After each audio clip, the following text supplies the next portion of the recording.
Hello, नमस्कार और आप सभी का स्वागत है।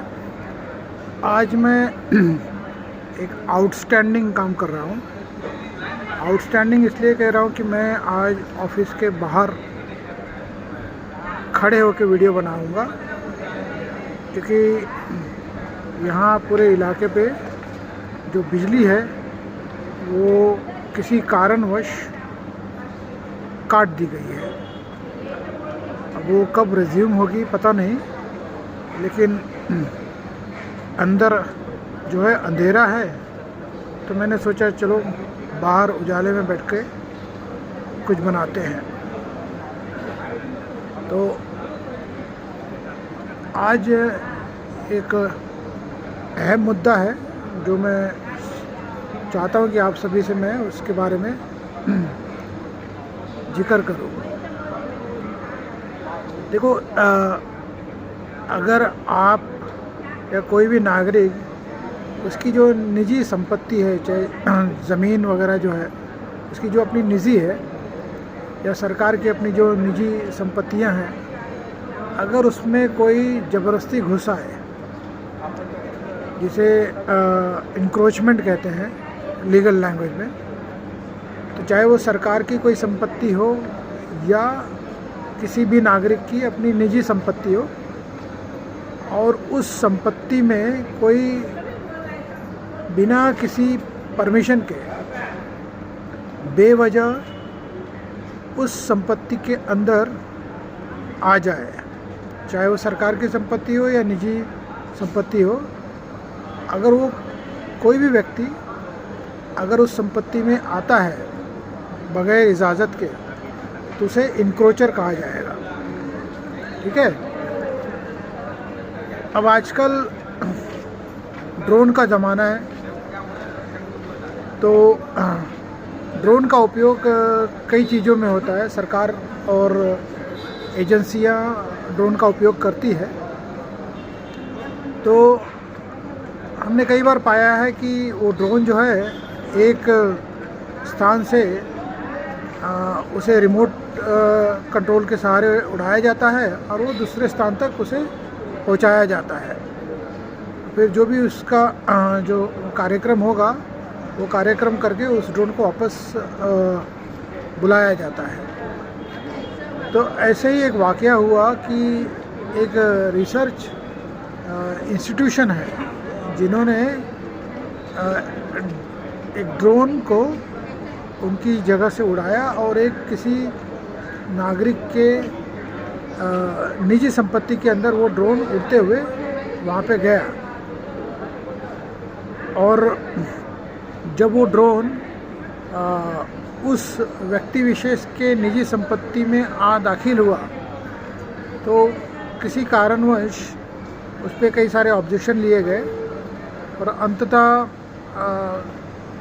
जो रिसर्च इंस्टीट्यूट थी उनके खिलाफ जो है क्रिमिनल ऑफेंस दर्ज किया गया। और दर्ज होने के बाद में, यानी कि जो क्रिमिनल प्रोसिक्यूशन का एक अहम हिस्सा होता है कि आप जब कंप्लेंट करते हो तो जो पुलिस है उसको संज्ञान लेते हुए उसे कार्रवाई करती है। और ऐसा इसी वजह से हुआ कि जो निजी संपत्ति जिसका मालिकाना हक था, उनके दायरे में ये ड्रोन जब आया तो उन्होंने एक कंप्लेंट दर्ज की स्थानीय पुलिस स्टेशन में, और पुलिस स्टेशन ने उसका संज्ञान लेते हुए, यानी कि इंग्लिश में अगर बोले तो कॉग्निजेंस लेते हुए लीगल लैंग्वेज में, चीज़ को फर्दर इन्वेस्टिगेशन के लिए प्रोसीड किया। सॉरी। तो ऐसे में जिसके खिलाफ, यानी कि इस केस में जो इंस्टीट्यूट था, रिसर्च इंस्टीट्यूट, उनके खिलाफ इन्वेस्टिगेशन वगैरह लॉन्च हुआ और वो पहुँचे कलकत्ता हाई कोर्ट। तो कलकत्ता हाई कोर्ट ने इस पूरे संदर्भ का संज्ञान लिया और फ़िलहाल तो इन्वेस्टिगेशन वगैरह स्टे कर दिया है।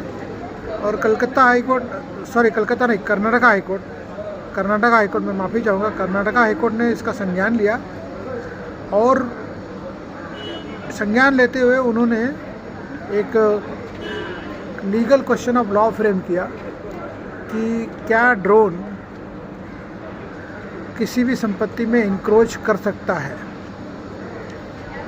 तो ये एक legal question of law Karnataka high court ने इस संदर्भ में संज्ञान लेते हुए, क्योंकि जो याचिकाकर्ता थे जिसके खिलाफ ये क्रिमिनल प्रोसिक्यूशन लॉन्च हुआ था, यानी क्राइम रजिस्टर्ड हुआ था, उन्होंने कर्नाटका हाईकोर्ट में जब याचिका दायर की उसका संज्ञान लेते हुए फर्दर इन्वेस्टिगेशन तो स्टे कर दिया, लेकिन ये सवाल उठाया कि क्या ड्रोन जो है वो किसी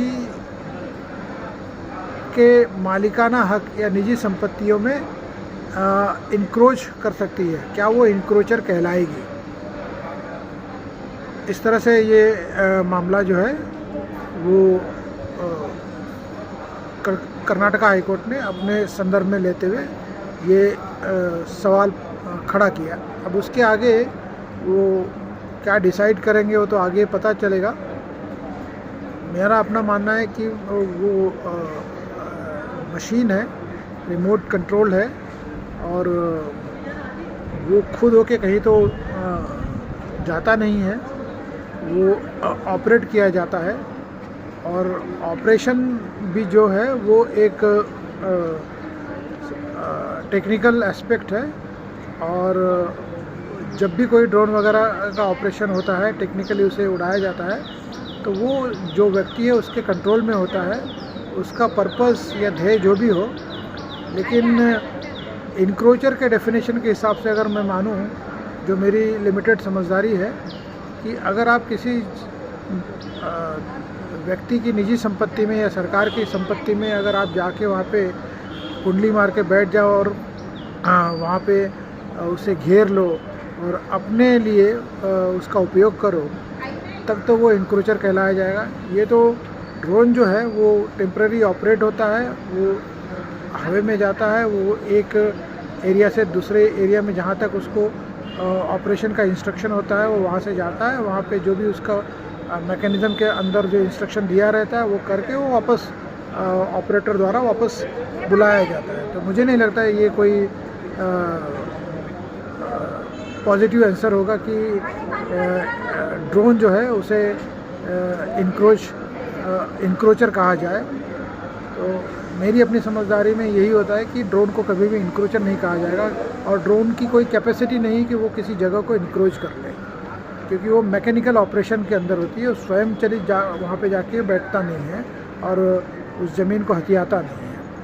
तो ये मसला मैंने सोचा कि आप सभी से मैं इसके बारे में कुछ बात करूं और ये जानकारी आपसे साझा करूं। तो आज के लिए इतना ही, फिर कल मिलेंगे, यानी कि मंडे को मिलूँगा किसी और नए सब्जेक्ट के साथ में।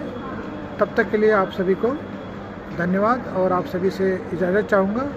Have a nice day and have a nice weekend. Thank you.